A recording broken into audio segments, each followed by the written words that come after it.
உருவாய் அருவாய் உளதாய் இளதாய் மறுவாய் மலராய் மணியாய் ஒளியாய் கருவாய் உயிராய் கதியாய் விதியாய் குருவாய் வருவாய் அல்வாய் குகனே. ஸ்ரீ குபேரன் டிவி நேயர்களுக்கு இனிய வணக்கங்கள். வணக்கம் நண்பர்களே. ஐப்பசி மாதம் அப்படின்னாலே அடைமழை மாதம் அப்படின்னு சொல்லுவோம்.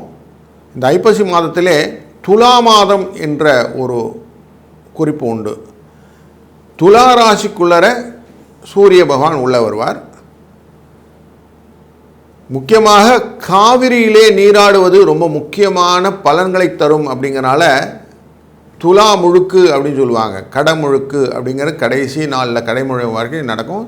இந்த துலா மாதத்தில் மாயவரம் என்ற தஞ்சாவூர் பக்கத்தில் இருக்கக்கூடிய இந்த இடத்துல காவிரியிலே நீராடுவது நிறைய புண்ணியத்தை தரும் அப்படிங்கிறதும் முக்கியமான விஷயம்.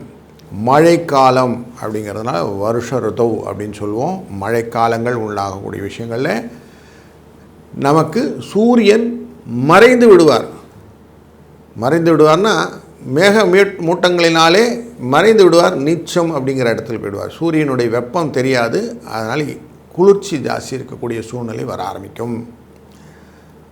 இப்படிப்பட்ட இந்த துலாம் மாதத்திலே ஐப்பசி மாதத்திலே பலன்கள் அப்படின்னு எங்கே பார்த்தோம்னா, இப்போ தான் ரியல் எஸ்டேட் அப்படிங்கிற விஷயங்கள்லாம் கடகடன் ஏற ஆரம்பிக்கும்.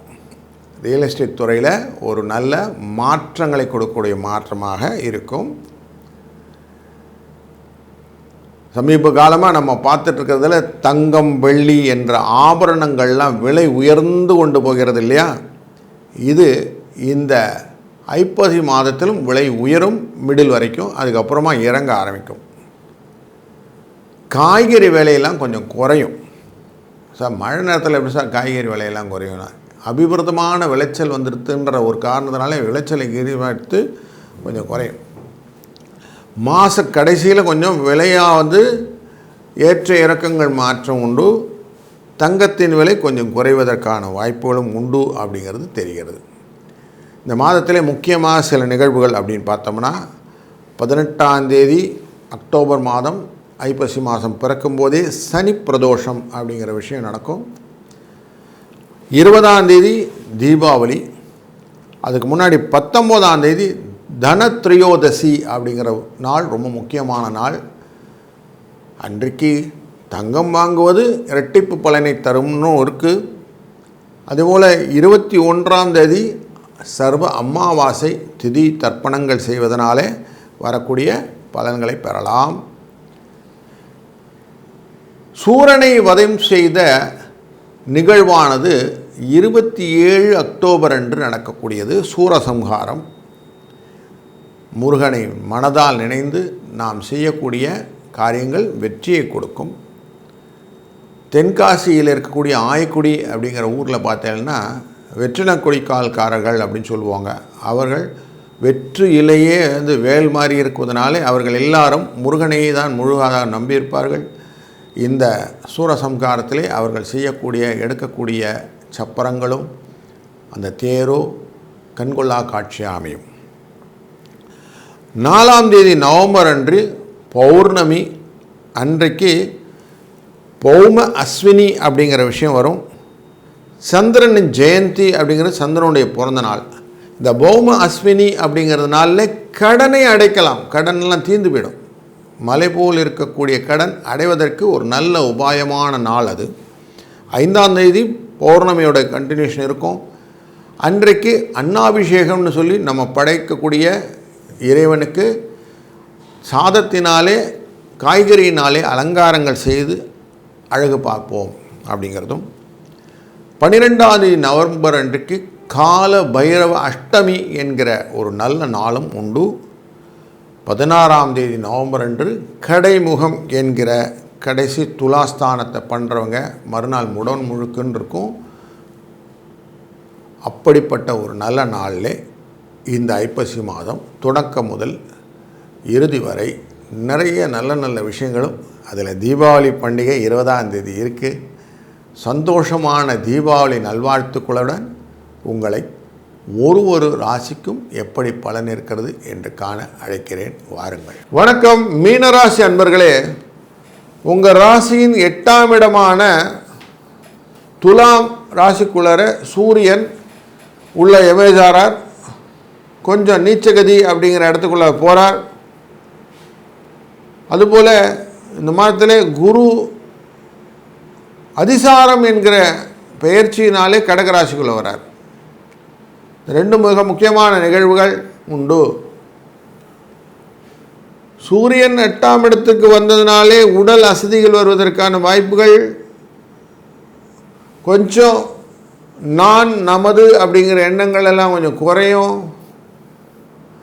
எப்படியாவது சமாளித்து இந்த மாதத்தை அப்படி மெதுவாக ஓட்டிடலாம் சார் அப்படிங்கிற எண்ணங்கள்லாம் வரும். ஏன்னா செலவும் ஜாஸ்தி இருக்குது இல்லை. இந்த செலவு எப்படியானா மெயின்டைன் பண்ணி வரவை கொண்டு வரது தான் இந்த மாதத்துடைய டாஸ்காக இருக்கும் உங்களுக்கு. குரு அமர்ந்திருக்கக்கூடியதானது கடகராசியில் உட்கார உங்கள் ராசியிலேருந்து 5ஆம் இடம். இவர் தன் பார்வையாலே விருச்சிக ராசியை பார்க்கிறார், மகர ராசியும் பார்க்கிறார், கும்பராசியில் மீனராசியும் பார்க்கிறார். கும்பராசி பார்த்துருந்தால் இப்போ மீனராசி பார்க்க போகிறார். மீனராசி என்ன உங்கள் ராசிக்குள்ளே சனி பகவான் உள்ளே உட்கார்ந்துருக்கார் வக்கரகதியில்.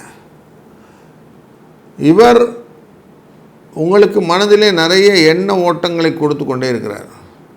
எல்லாத்தையும் கொண்டு வரீங்க, எல்லாத்தையும் கலெக்டிவ் இன்ஃபர்மேஷனை கொண்டு வந்துட்டு அதை அப்சர்வ் பண்ணும்போது மறதி வந்துடுது. புத்தி குறையிறதுனால மறந்து போயிடுது. முக்கியமான நேரத்தில் மந்திரம் மறந்து போச்சுன்னா எப்படி இருக்கும்? ஒரு வேலையும் ஆகாது. அப்படி உங்களுக்கு முக்கியமான நேரங்களில் ஸ்பில் அவுட் ஆகிடும். நம்ம என்ன செஞ்சிட்ருக்குறோன்னு செய்யாமல் பிளாங்க் அவுட் ஆகி நீங்கள் வாட் பண்ணுங்க. அப்படி ஒரு சூழ்நிலை வராமல் பார்த்துக்கிறது இந்த மாதத்தில் முக்கியம். அதுக்கு செய்யணும் என்ன பண்ணணும், கொஞ்சம் ரிலாக்ஸாக எல்லாத்தையும் அட்டன் பண்ணணும். ப்ரெஷரோடு போட்டிங்கன்னா மாட்டிடுவீங்க. ஆனால் கொஞ்சம் ரிலாக்ஸாக கூலாக நீங்கள் எல்லாத்தையும் அட்டன் பண்ணிங்கன்னா இந்த மாதம் சக்ஸஸ் கொடுக்கும் அப்படிங்கிறது தெரியும். சூரியன் துலா ராசிக்குள்ளர அமர்ந்து பார்க்கக்கூடியதானதே உங்கள் ராசியின் 2ஆம் இடத்தை தான் பார்க்க போகிறார். குடும்ப தன வாக்குஸ்தானத்தை பார்க்க போகிறார். குடும்பத்தில் நிறைய அப்படி ஃபோர்ஸ்ஃபுல் அட்டென்டிவ் அட்மினிஸ்ட்ரேட்டிவ் ஒர்க்ஸ் இது அட்டன் பண்ணியே ஆகணும், வேறு வழி கிடையாது, செஞ்சே ஆகணும் அப்படிங்கிற ப்ரெஷர் இதெல்லாம் வரும். இதெல்லாம் செஞ்சே ஆகணும். குடும்பத்தில் ஒரு நிகழ்வு, ஒரு நல்ல விசேஷங்கள் இதெல்லாம் பண்ணணும்னு ஆசைப்பட்டிங்கன்னா அது எந்த விதத்தில் மாற்றக்கூடாது, செஞ்சு தான் ஆகணும் அப்படிங்கிறது வந்துடும். கொஞ்சம் இவருக்கான ஓகே இமேஜினால் க்ரியேட் பண்ண பார்க்குறார். பொது ஜன தொடர்பு, அரசியல், பதவி, செல்வாக்கு போன்றவைட்டெல்லாம் பண்ணணும்னு ஆசைப்படுறதுனால மீனராசிக்காரர்களுக்கு இதை பற்றின எண்ண ஓட்டங்களை இந்த சூரிய பகவான் கொடுத்துருவார். அயன சயன போகங்கள் என்கிற விஷயத்தில் முக வசியத்தின் மூலியமாக செய்யக்கூடிய விஷயங்கள் எல்லாம் நீங்கள் இப்போது வித்தை மூலிமா, புத்தி கூர்மை மூலிமா எப்படியெல்லாம் அடுத்தவனை கேபிட்டலைஸ் பண்ணிக்கலான்ற மூலமாக தொழிலிலே அடுத்த நிலைப்பாடு அப்படிங்கிற விஷயத்துலையும் நீங்கள் தைரியமாக செய்ய ஆரம்பிப்பீங்க. பயணங்களும் மாதாந்திர செலவுகளும் ஆசிடிஸ் இருக்கும். கலைகள், வாகனம், பிரபலங்கள் இவெல்லாம் நல்லதொரு முன்னேற்றத்தை கொடுக்கக்கூடியதாக இந்த மாதம் அமையும். விருச்சிக ராசியை இந்த குருவின் பார்வைப்படுவதனாலே 9ஆம் இடம் அப்படிங்கிறதுனால இடப்பெயர்ச்சிகளும் இடமாற்றங்களும் உங்களுக்கு லாபத்தை பெற்றுத்தருவதாக அமையக்கூடிய காலகட்டமாக இந்த மாதம் இருக்கிறது. சிலருக்கு நல்ல ஆடை ஆபரண வஸ்துக்கள் வாங்குவதற்கான வாய்ப்புகளும் உண்டு.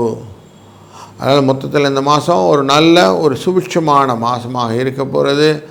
சனி பிரதோஷம், தீபாவளி பண்டிகை, சர்வ அமாவாசை, சூரசம்ஹாரம், பௌம அஸ்வினி, பௌர்ணமி அன்னாபிஷேகம், காலா பைரவஷ்டமி என்கிற எல்லா விதமான லைனப் மேட்டரும் இந்த மாதம் உங்களுக்கு நல்லதொரு துலாஸ்தானத்தை ஏற்படுத்தக்கூடியதாக அமைவதனாலே இந்த மாதம் ஒரு நல்ல மாதமாக இருக்கும். நல்லது நடக்கும், நல்லதே நடக்கட்டும். வாழ்க வளத்துடன். ஸ்ரீ குபேரன் டிவியை பார்த்தமைக்கு நன்றிகள். மேலும் இது போன்ற தகவல்களை தெரிந்து கொள்ள ஸ்ரீ குபேரன் டிவியை சப்ஸ்கிரைப் செய்யுங்கள். மறக்காமல் பெல் ஐக்கானை கிளிக் செய்யுங்கள்.